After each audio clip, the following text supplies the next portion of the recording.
Hello and welcome back to Career Magic with Nitin Kulkarni. On this channel, I talk about little things that can have a huge impact, that can have a big impact on our careers and how we do things. So today I'm going to talk about leadership, and this leadership lesson comes from courtesy of my brother-in-law, who works for a small or medium-sized real estate company. And so we were on a holiday, our family and my brother-in-law, my wife's brother, his family. We were out on a holiday because his kids were visiting, they are studying or working abroad, and my kids also are not at home, so they were visiting, and we all got together in a resort and we were talking and having a wonderful time. And so I was talking to my brother-in-law, and we talk often. So he has a very keen interest in management, in finance, and business in general. Very sharp guy with a very keen interest. I like to learn new things, so we got talking, and I was asking him about what's happening and so on, and he told me that he needed to get back to work on a certain date. Because he has this really important meeting.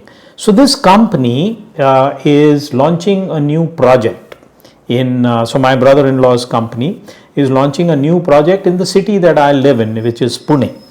And so he was telling me that he was going to have a meeting. It's a really important meeting, a project launch meeting. And then he shared with me the structure of that meeting. And honestly, listening to him, I was riveted to what he was saying, and there were clearly several lessons. So I'm going to talk about 3 lessons that I learned from what he is doing. So I think intuitively we know this stuff, but the fact that his company is actually doing things like this, that he is doing things like these, should encourage us to do similar things in our own organizations as leaders. So what is this meeting that he was talking about? They're going to have a meeting. So they're launching a new project in a suburb of Pune. And so they have done all the planning, they have acquired the land, and they are going to launch the project. So no real work has happened on the land. That is going to start now. So there was he was talking about this launch meeting for this project.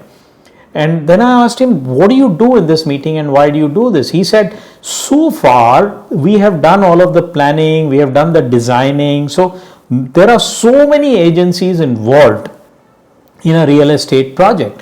There's the architect, there are the environmental people, there are the landscaping people, there are people who do the construction, there are the structural engineers and so on. There's just a bunch of plumbing, electrical, there's a bunch of agencies involved in building out a real estate project. These are very complex endeavors.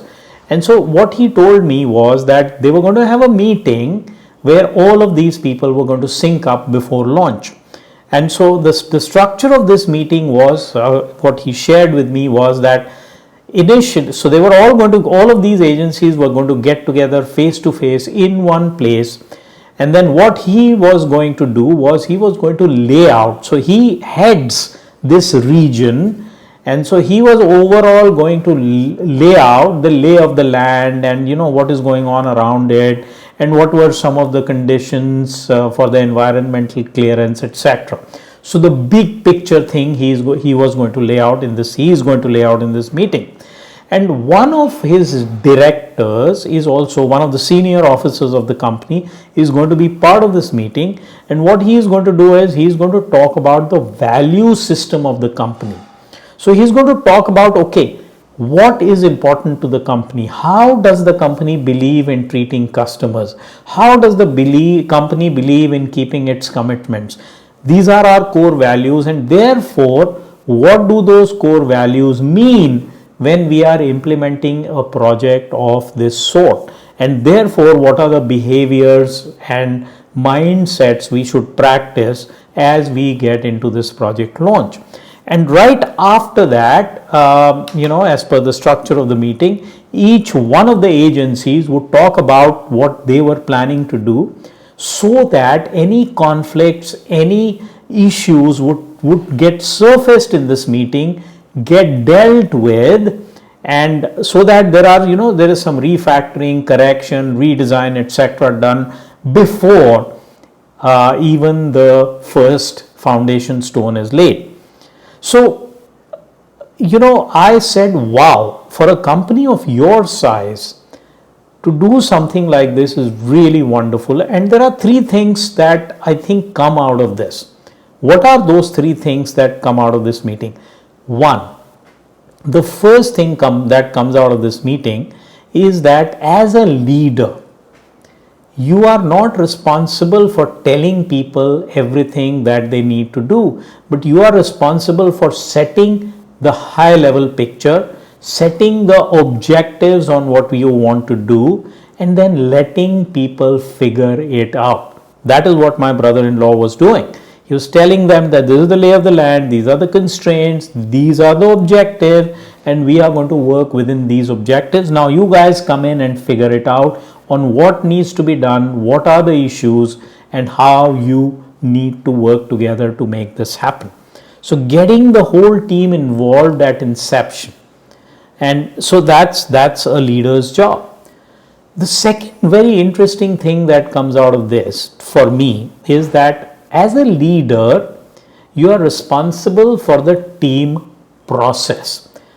A leader always must take responsibility for the team process, how the team works together, how the team comes together, how the team communicates together. You must take responsibility and ownership for the team process, not necessarily what everyone does day to day, minute to minute, week to week, but the team process, how they do things. So that is what my brother-in-law really demonstrated through the construct and structure of this meeting. The third very interesting thing to me was the presence of one of the directors to drive home the values. Now we talk about values and cultures of organization, how how the culture is built, how the value system percolates everything that people do. This is a wonderful example of how to position your value system, that sort of gels with the ground reality of the company. Now, what does this real estate company? It actually implements projects, builds out projects, sells them.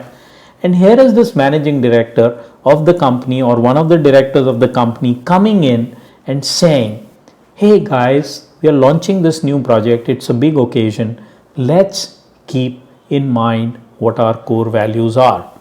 And therefore, it gives this person the opportunity to discuss these core values. And so the lesson to me is that at critical points in the life of an organization or during operations, leaders have great opportunities to talk about the values and then talk about what they mean at the ground level when a project is being executed, when you are working with customers, when you are working with vendors. What do those values really mean and what behaviors they translate into? So as a leader, what you need to do is make sure you are giving direction, overall direction, and setting the lay of the land. Make sure that you are managing the team process, and make sure that you are bringing all your people in close proximity to the values of the organization, to the principles of the organization, and therefore what those mean in terms of how they need to behave, how they need to talk, how they need to act while doing what they are doing. So, wonderful example. I really enjoyed that conversation, and it got me thinking and reflecting on how we could learn from it and what we should do. So I hope that was helpful. If you are a leader in an organization, we are in one way or another. Learn from that, what my brother-in-law shared with me, and see if we can do those three things as leaders. See you on the next edition of Career Magic.